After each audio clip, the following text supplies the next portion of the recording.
everybody, it's your girl Sherry, and welcome back, excuse me, y'all, to another episode of Alleged Actually Podcast. Y'all, I am back in my primary residence, back in the borough, back in my in-home studio. So I'm going on vacation next week, but after that, y'all, we will be a lot more consistent. You'll see a whole lot more from Alleged Actually on the recaps, and we'll be starting our pop culture segments again, myself and my daughter Bria, and you won't want to miss that. We'll be bringing you all the hot tea, two generations, two perspectives, y'all, and all that hot tea. That's just what we do over here. So those of you that are already part of the Actualizer family, thank you as always for tuning in and for supporting us. If you are new, welcome. Over here, we do reality TV recaps, and we also do pop culture. So if that's what you like, you're in the right place. I'm going to ask that you guys go ahead and like the video. We are really trying to get to our next goal of 6K subscribers. I know that we can do it. Just need a little help from all of you all. And go ahead and like this video. We're going to get into some Real Housewives of Atlanta. Y'all, I don't know about y'all, but after watching last night's episode, I kind of feel away. Like, I'm not saying I feel bad for Kenya, because I don't. I still think she went way too far, way too low. But I think that we just found out that, in fact, Kenya was severely threatened, okay, by Miss Brit Edie. And I think that Brit, in the beginning, when we were talking about this story, said that she never threatened Kenya, never threatened her. And we actually saw that on last night's episode. We're going to get into it. So, y'all, the episode starts with Brit and Angela taking a walk and kind of talking about them, their experience trying to get in where they fit in with the group. And Angela feels bad about the fallout between her and Shamea. Y'all, let me just say this, honey. Angela and Shamea, that was a formidable verbal read, okay? Like last week, Gone with that 99 nose, and then the whole Porsha being Chuck D and Shamea being Flavor Flav, being Porsha's biggest hype man, because Porsha just has to show up because Shamea's doing all the hype work for her. Child, I mean, listen, that's what I'm used to with Atlanta. So that was kind of a nice touch and a nice sign that we're getting back to that. I'm not here for the putting hands on folks and all that kind of mess, but I do enjoy a good verbal sparring. And we got a little taste of that last week. But Angela is trying to like to make nice with Shamea. But Brit, on the other hand, is not so sure that she can get past the whole Kenya talking about her ring thing, and she took that so personal. Y'all, listen. Now, y'all got to help me out, because I'm wondering, like, it wasn't that big of a deal. Now, I've seen Kenya go low, really go for the newbies. Let's go back to Kim Fields, okay? But her question of her ring and asking questions about her ring, it seems to me that Brit is just trying her best to have an issue with Kenya. And she basically says, look, she's not everybody's cup of tea, but, women either love her or they don't. I'm saying that, ma'am, it's looking like you want to have a problem with Kenya. And so she always says they love me or they're going to hate me. But, this was kind of her, like I said, kind of setting the stage that she was going to have an issue with Kenya. Next thing we see Drew and Ralph. So we have to see Ralph. He has come out of the basement, and they are playing with their kids, and looks like one big happy family, actually, y'all. But we come to find out that they're not letting their children know about their divorce. Y'all, what is it about the housewives and thinking they can keep things from their children when it comes to the marriages breaking up? I say it every time. I've said it about Mia's kids in Potomac. I said it about Dorit's kids on Beverly Hills. Children are smarter than you give them credit for, honey. If you think that you're going to navigate and they're not picking up on your different energy, or let's throw in Stacy's daughter on Potomac too. I mean, like, y'all, really? And anyway, one of the kids actually got a hold of a story on social media. No shocker, right? At any rate, Ralph lets us know that his biggest thing is he wants joint custody of the kids. Drew doesn't seem to have a problem with it. So to me, it just doesn't seem like, this divorce, as much as Drew is dragging it for a storyline, seems like they can part ways amicably. And that she's trying to drag it out, child, to get the extra dramatics. It seems like they're both done and ready to be on with it. We'll keep watching that. Then, we kind of go over to the ladies. What I love about this season, the ladies have a lot going on, honey. You got Kelly with her business, her new restaurants that she's trying to open. You have Porsha as her CEO with her Go Naked whole brand, honey. Okay, you got Drew in the studio. You got Shamea, who's getting ready to release her new single. And so at this point, we see Kelly, because we know Kelly is a mover and shaker. She's growing her business, and she goes over to pay a visit to Kenya over at her hair spa. Y'all, was it just me, or did you guys, in this moment when Kelly went in to visit the spa, y'all, it was nice, well done. Kenya lets Kelly know that, she's having second thoughts, that she has invested $400,000 in this hair spa. She's dipped into Brooklyn's college fund, and now she's feeling unsure that, in fact, she's going to get her money back if she's done the right things. Kelly was really reassuring and positive, because she knows what it's like to invest everything and not be sure if you're going to get that return on investment. And y'all, that is just such as life in the business world. It's risk. With no risk, there is no reward. But was I the only one that felt bad? Because we kind of now know how it turns out. And didn't even look like that Kenya even actually got that hair spa open. I know over Michelle ATL Brown did a lot of commentary on Kenya's hair spa. It appears from what she reported, and shout out to Michelle Brown, that Kenya never really got the spa off the ground. And with an investment like that for her, and then her, getting put on pause for Bravo, I don't know. And I know Team Twirl is heated.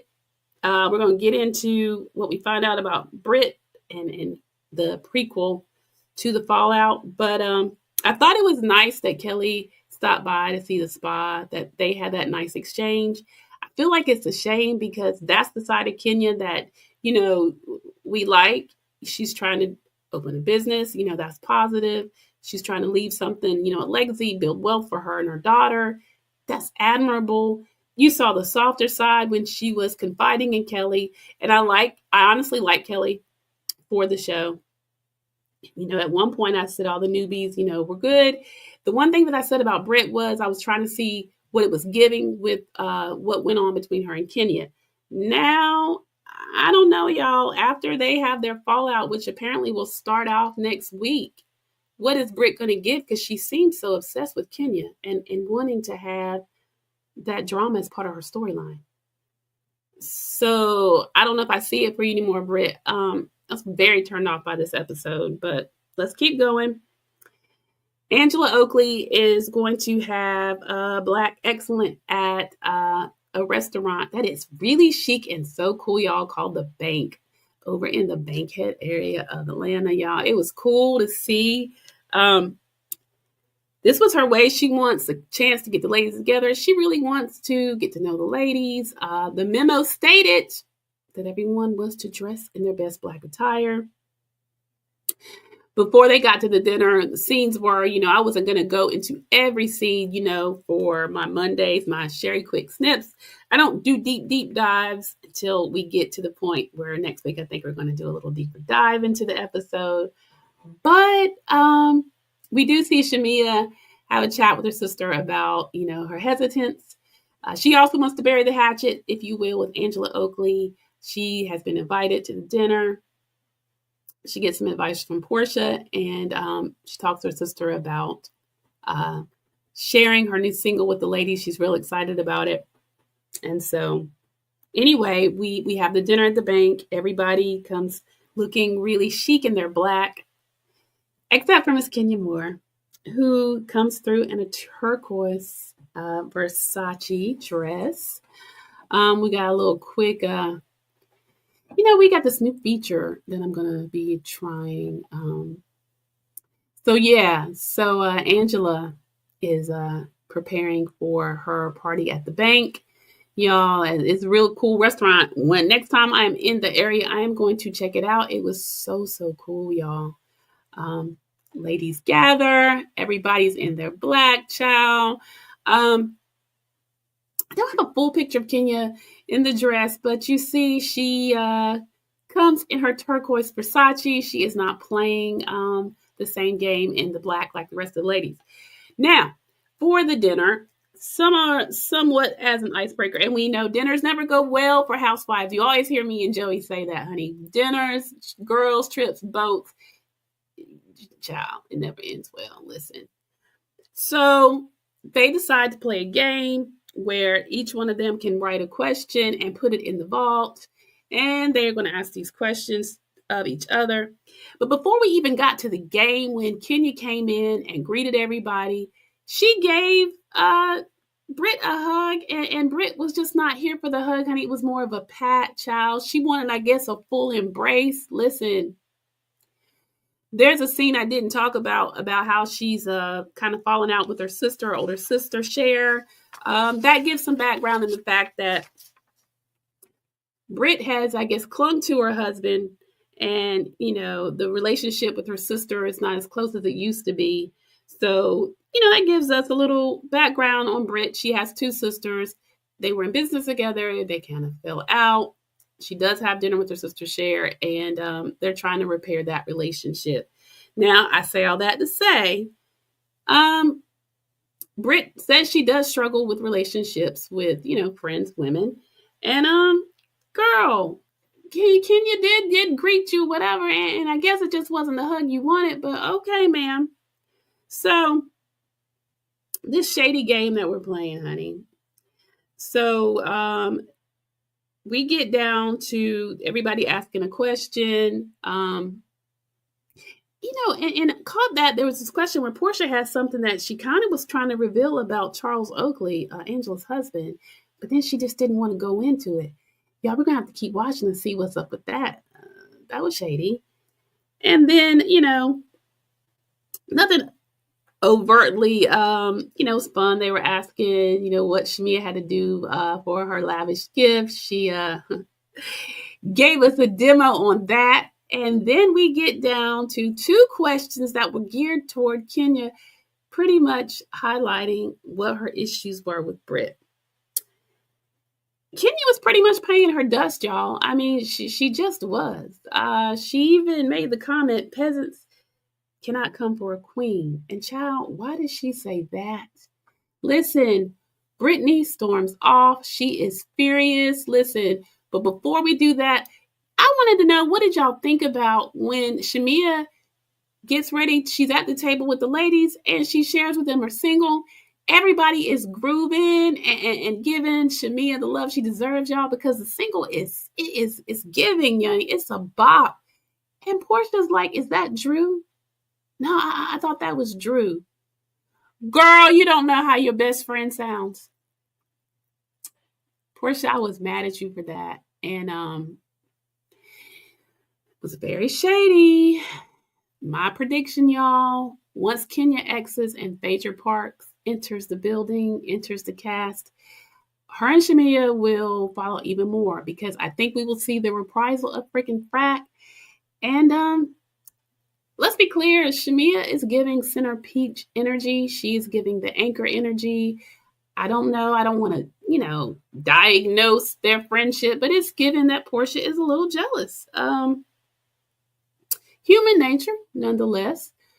But y'all, Shamea's single is a bop. If you haven't listened to it yet, honey, you can hear it on all of the streaming right now. It is really good. Check it out. She does not sound like Drew. Porsha tried to clean it up and said, Drew's music is good. I just thought it was. Girl, bye. That was shade. Anywho, honey, back at the party, they're playing the game, and the two questions come up. Kenya is paying Brit dust to the point that she storms out.